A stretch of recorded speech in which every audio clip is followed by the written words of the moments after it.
Hi, Chris Camburn, 1406 Financial here, Monday, October 24th, 2022, and an article, a headline making a big splash today in the news.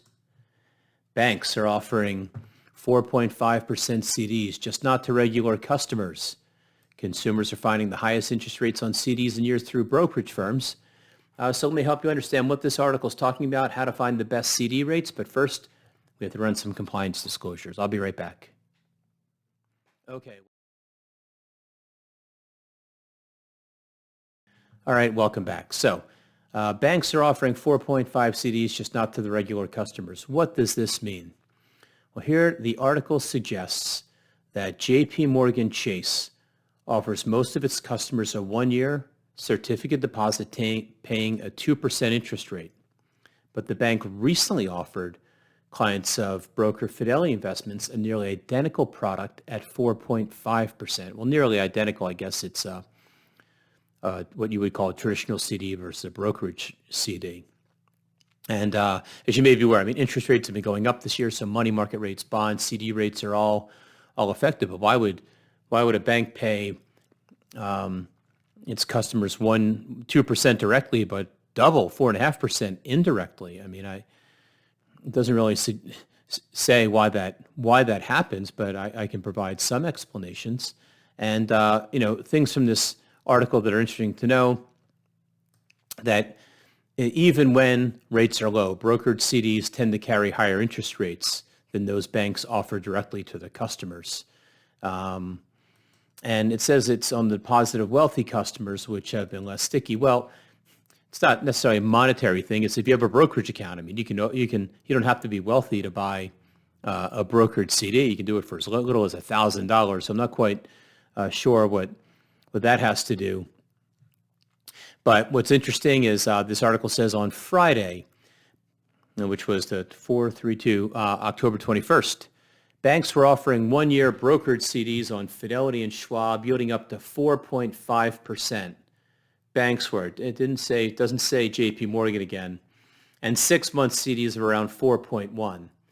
The national average for a traditional one-year CD was about 1%, according to bankrate.com.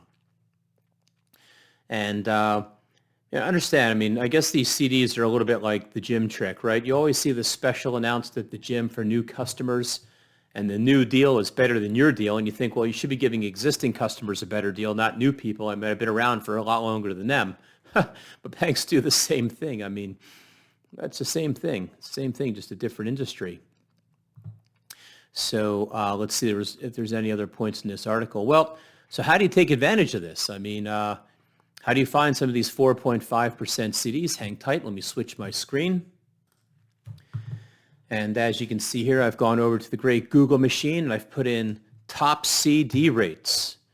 Enter, and you come up with what the internet says are what Google thinks are top CD rates or choices. So Capital One, that's going to be just for them directly, but let's look for some of the aggregators. An aggregator is someone who brings all these rates together and shows you that in one place. So we have NerdWallet, My Bank Tracker, and bankrate.com. Fair enough, right? So let's see here if we see any of those 4.5% rates. Well, here we have CIT, 4%, and these are just, there are some filters here. Let's all length of CD. I mean, $25,000. Do we have to do $100,000? Here's 4%, 375. I just don't see 4.5 here now. Now it's Monday. The article said Friday, so rates change every day. Compare top CD rates. This is from My Bank Tracker. Initial deposit, $25,000. State, New Jersey. That's where I am. Maybe toggling by state. You have to put in your state. I'm not going to do all 50 on this presentation, but I don't see 4.5, but at least there's 325 for 1 year. And here's best 1 year CD rates from bankrate.com. Again, I see 3.9 for 1 year from Banesco. Never heard of them, but as long as they have FDIC insurance, who cares? Now also no penalty CDs. If you have a CD with a penalty, you're going to get a higher rate then no penalty. So does that toggle change things right away? No penalty, 395, 39. What was it with the penalty? 39, show more. Well, I mean, I'm hard pressed to find 4.5% for 1 year, but again, it's a different day than the article was written. Further, let me show you just something interesting on that Wall Street Journal site. Right here is the yield curve. Now, this is not CDs, right? This is a Treasury yield curve. Let's see if it doesn't say, well, it says here, so the 1 year Treasury bill right now, 4.6, let's call it, and a year ago it was 0.128. So it's the 1 year Treasury right now, and this is a year ago. 1 year Treasury 4.6, the 2 year 4.5, 3 year 4.5, the 10 year 4.2. So the 1 year at 4.5, it's higher than the 10 year at 4.2, but you know, you have to line this up with your interest in your time frame. I mean, why would you take 1 year at, why would you take 10 years at 4.2 instead of 1 year at 4.5, right? This is lower, but in 1 year, the 10-year rate could be back down to 3, it could be back down to 2. You know, here, look, a year ago, the 10-year was at 1.6. So, you know, it's called locking it in. You can lock in 4.2 for 10 years, or you can invest for 1 year, get 4.6 almost, and then see what you can get for the next 9 years. That's called interest rate risk. But I just thought that was interesting. The yield curve, this is what we call the yield curve, is super flat. So it's almost like take your pick. It's almost like take your pick for how long you want to receive approximately 4% for. So I thought I'd just point that out to you. But back to the CD discussion here. I created a PowerPoint slide here to discuss kind of how this CD process works and maybe an explanation for why the different rates. So let's get started. Let's say that there's a bank out there who wants to raise $100 million through offering CDs. First thing they'll do is offer it directly to their clients. And let's just assume maybe this is that 2% rate, right? They're offering it to their clients at 2%. Say, hey, how many CDs do you want? Clients say, okay, we'll take $80 million collectively. And so the bank's trying to raise $100 million, and here's $80 million they were to sell directly to their clients, but the bank, for whatever reason, they want to raise $100 million. So they'll get feedback that they've sold 80 to their own clients. Now they reach out to a brokerage firm, like a firm like mine or cited in the article, Fidelity, Schwab, whomever, name your broker, right? And so they'll reach out to a brokerage firm and say, listen, we got some CDs. We want to sell $20 million more of CDs, and we'll offer you X rate. Let's say it's 4.5% for 1 year. Maybe this is where that rate's coming from. And so the brokerage firm reaches out to its clients, and it sells $20 million worth of CDs, say 4.5% for 1 year. And this is known as the initial allocations, or the IPO. And all CDs at this level, at this first allocation, are listed at $1,000 per CD. Now, you may not know that. You might just say, hey, I bought $55,000 of CDs, $100,000 of CDs, $4,000 CDs. But you really bought 4 CDs at $1,000 each, 55 CDs at $1,000 each. You really don't care how many CDs you have. You probably care more about how much money you have invested and what the rate is.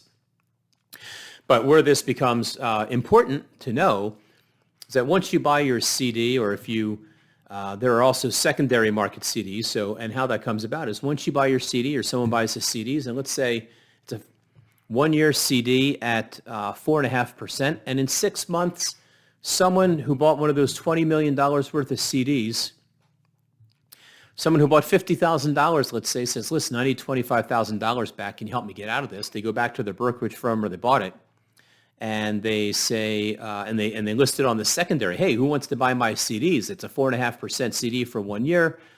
There's 6 months left, and the secondary market makes an offer. Now that offer could be more or less than that $25,000 they initially paid. So that market value adjustment is called a discount. If you sell a CD for less than $1,000, you're selling it at a discount. And if you're buying it for less than face value, you're buying it at a discount. If you sell it for more than you paid, you're selling it at a premium. If you buy it for more than face value, it's called a premium. those premiums and discounts are different. Here, this $80 million is probably the traditional approach where, hey, here's your CD, but if you redeem early, there's going to be a penalty. So directly in the banking channel, it's called a penalty, but in a brokerage CD, the secondary market, it's a market value adjustment. Excuse me here, got a call coming in. All right, welcome back. I record these while I'm working, so sometimes there are interruptions here, but I thought one more thing to note here. So now it's not all peaches and cream. Sure, CDs are FDIC insured and highly secure investments. There are some instances where no secondary market develops. I mean, you might be stuck. If you have a CD with no redemption provisions, you might be stuck with it for the entire term, so just know that. There are also some other things to be aware of, and we have a document that's called, it's our CD disclosure form, and what I'd like to read is what we call the summary of material risks. And I think what this document does, let's get that up, I think it gives you a fairly, a reasonable heads up as to things to be aware of. Summary of material risk, I guess, truth and labeling. So let's go through this together. Let me get my pen up.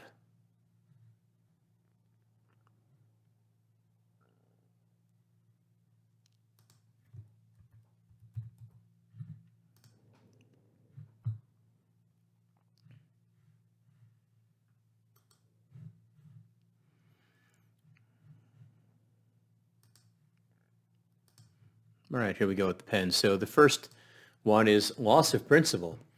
So this is what I talk about premium and discount. If you choose to sell your CD prior to the maturity date, the prematurity sales price of the brokered CD may be less than its original purchase price.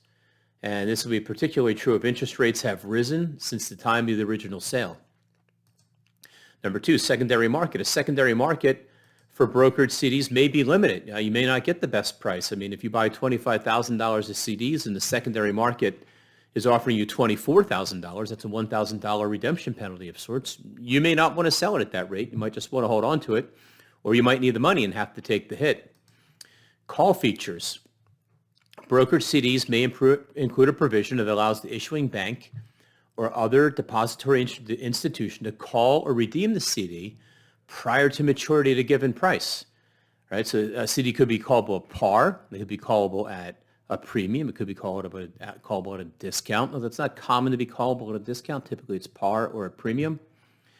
Call features typically are exercised when a broker CD is trading at a premium to its call price in the secondary market, and the call option is solely at the discretion of the issuer. So, I mean, it's possible that you buy a CD at $1,000 and the secondary market is offering $1,050, but the call provision is to buy it back at $1,010.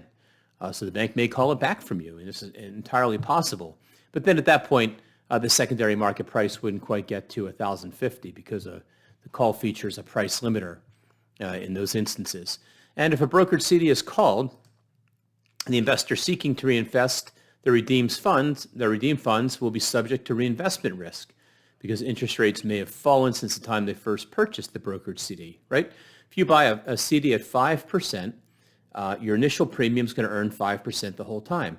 Now, when you're paid interest, if it's 5% on $10,000, that's $500 a year. Every $500 that gets paid to you, if it cannot be reinvested into the CD, it's paid as cash to you, and then it would get reinvested at current interest rates.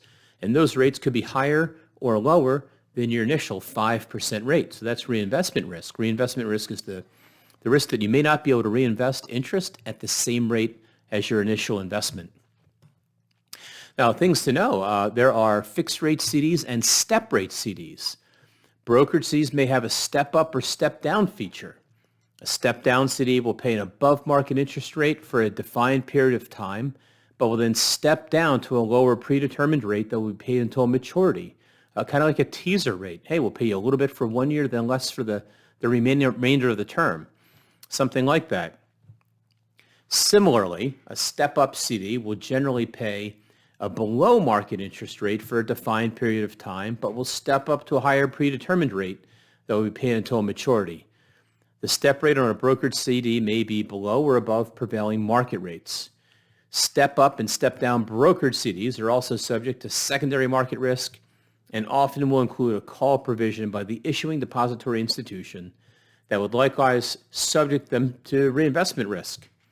The initial rate on step-up brokered CD cannot be used to calculate the yield to maturity. Very tough to do. What you want to do is, the goal here is to compare, hey, if I want a 5-year CD, who's going to pay me the most for 5 years? Step up, step down, fixed, you don't care.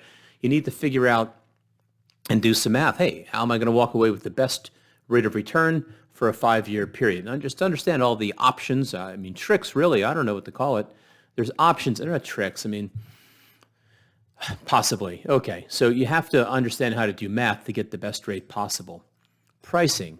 It may not be possible for LPL Financial. That's us, right? So if you have a brokerage CD or brokerage firm, may not be able to determine accurate market value for a brokerage CD.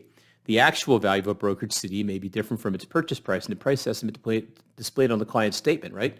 You get your statement for the end of the month. It's October 2022. You get your statement at the end of the month. Your CD is worth $50,000, let's say. And then somewhere leading up to Thanksgiving, you want to call and sell your CD. It may not be priced at $50,000 anymore. It might be $49,800. It might be $49,900. Sorry, it might be $50,100. I don't know. Just understand that on brokerage CD, the price fluctuates. No matter who you buy it from, on the initial offering or the secondary offering, the price fluctuates. Point number 6 of our summary of material risks, FDIC insurance. You're responsible for monitoring the total amount of deposits that you hold with one issuer in order for you to determine the extent of deposit insurance coverage available to you on your deposits, including the CDs and any amounts you may have invested in LPL Financial's insured cash account program or deposit cash account program with the same depository institution. LPL Financial or your broker is not responsible for any insured and uninsured portion of CDs or any deposits. Hey, so what this means, let's take JP Morgan as an example again. FDIC insurance is $250,000. And what this is saying is that, regardless of who, regardless of where your account resides, with whatever broker, you could have 3 different brokers. If they all have $100,000 of JP Morgan Chase CDs, you have $300,000 of JP Morgan Chase. You're only insured for up to $250,000. So you can't buy $250 from me, $250 from somebody else, and $250 from a third person, or $100,000 from me, $100,000 from someone else, and $100,000 from a third person, and say, oh, I have $250,000 of insurance, so I'll just buy 100 here, 100 here, 100 there. No, your deposits are aggregated. So whether it's in the form of a CD, bank account, cash with JP Morgan, just pick it on them. It doesn't matter where what rep you're using to buy a certain bank's products. The limits are at the bank level, not the broker level, or the account level. If something happens to a bank and you have $300,000 of monies in your name with that bank, whether 100 through me, 100 through them, 100 through a third person, you've got more than the FDIC limit. So just be careful. It's at the bank levels where the insurance applies, not at the firm level, not at the broker level, at my level here. And brokered CD offerings, the last one, LPL Financial or your financial advisor, your brokerage firm, will provide you with the names of issuers currently making CDs available, but LPL Financial or your firm does not guarantee in any way the financial condition of any issuer or the information an issuer may provide. LPL Financial does not endorse, approve, or research their certificate of deposit or the issuing financial institution. The firms like mine, they just take it for granted that the FDIC insurance is there, and they make no suggestion or statement as to if that bank will be in business when the CD matures, or if it's going to go out of business and the FDIC insurance kick in. So we make no warranties, express or implied. You're on your own when you buy these things, except for the fact they have the FDIC insurance. You don't want to use it. It's a pain in the neck to go through. We almost went through it in 2000. Almost went through it. I almost had to go through it in 2008, 2009 with some banks we had brokered CDs on, but invariably did not have to use the insurance or submit any lengthy paperwork. So that was a relief. But these are some just, some risks some things to be aware of. Let me change the screen again. These are just some things to be aware of if you buy a CD directly, or if you buy a brokered CD. You want to focus on the rate. You want to focus on the liquidity. You want to focus on the FDIC insurance, and just be aware of all the pros and cons as you shop top CD rates. So all the best out there.